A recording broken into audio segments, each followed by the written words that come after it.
DPS খুলতে আর কোনো ব্যাংকে যেতে হবে না। বিকাশ অ্যাকাউন্টেই খুলে নিতে পারবেন ডিপিএস। সেই জন্য চলে যাবেন বিকাশ অ্যাপসে। এখানে সেভিংস বলে একটা অপশান পেয়ে যাবেন।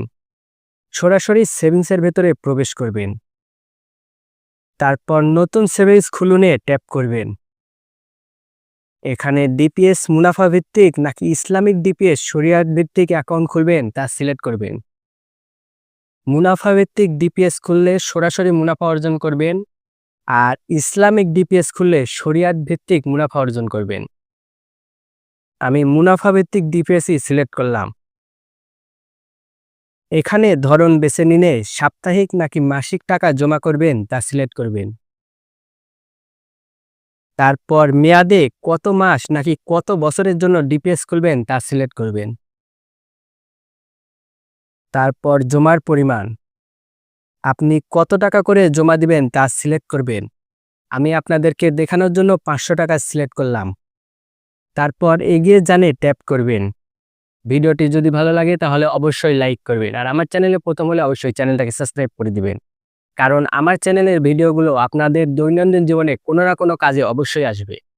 এবার কোন ব্যাংকে ডিপিএস খুলবেন তা সিলেক্ট করবেন। এখানে সর্বোচ্চ মুনাফা আইডিএলসিতেই রয়েছে, আমি এটাই সিলেক্ট করলাম।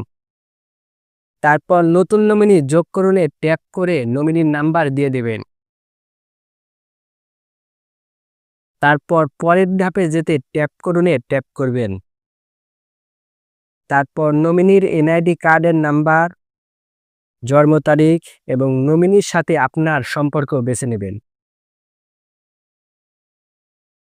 তারপর নিশ্চিত করুনে ট্যাপ করবেন।